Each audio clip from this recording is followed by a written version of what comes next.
Libreng gupit ngayong tag-init. Yan po ang hatid ng mga Filipino barbers sa Greater Toronto area ngayong weekend para makatulong sa komunidad.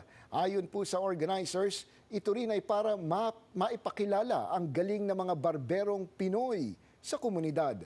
Narito ang report ni Teresa Redula. Marami sa Filipino community ang nagtipon sa Earl Bales Park nitong Sabado para sulitin ang isang bukod-tanging event na isinasagawa nila tuwing summer. Libreng gupit sa tag-init. Pinangunahan ng grupong Pinoy Toronto, Canada. Anila, mahigit 40 mga bisita ang nabigyan ng libreng gupit sa tulong ng 8 Pinoy barbers mula sa iba't ibang bahagi ng Greater Toronto area. A free haircut for all the kids. Not only for the kids, so some of the people's here, like They got a they chance, look like kids, but like not junior. yeah, right. But like for some reason, this is we're doing this every year. Pangatlong taon na po namin ginagawa to sa Pinoy Toronto, Canada, sa community. And we're very happy and blessed na kasama po namin ulit yung mga barbers na sama-sama para mangyari po tong araw na to, tong libreng gupit. Ang mga nagpagupit, masaya naman daw sa kanilang fresh haircut. It's good. It's great. Yeah. What makes a good haircut?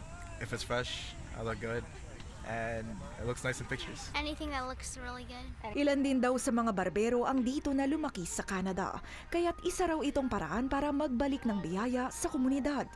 Para po magkaroon sila ng confidence sa sarili. I want the kids to be happy and have fun and also feel good about themselves with their haircuts for going on for the summer.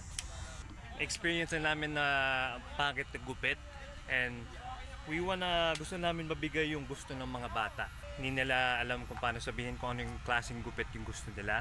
So kami mga barbero, yun yung job namin para maibigay yung ano yung gusto nila as a barber, as a professional. Dagdag ng Pinoy Toronto, Canada, ilang beses din silang napagtatanungan ng mga newcomers kung mayroon bang kilalang Pinoy barbers. Kaya't ito raw ang kanilang paraan para ipakilala at ibida ang talento ng Pilipino sa larangang ito.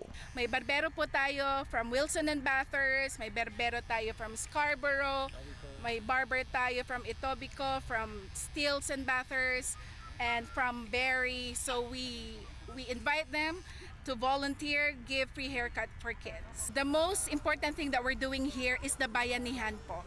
So wala po kaming profit dito, we're not earning anything. This is basically aiming to get the Filipino spirit. Like everyone comes here, bring food, donation to share. Everyone bring food and drinks, coffee to share to everybody. Ang hirap ng makahanap ng barbero na marunong maggupit, marunong mag-fade, marunong gumamit ng gunting. Kasi noon lahat is fade, pagandahan lang ng fade.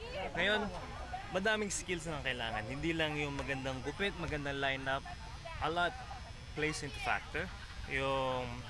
A good haircut is also being a good communicator sa mga tao. Kasi kung magaling kang makipag-usap sa kanila, mabibigay mo yung gusto nilang gupit. And at the end of the day, yun yung gusto naming gawin. Teresa Redula, Omni News, Toronto.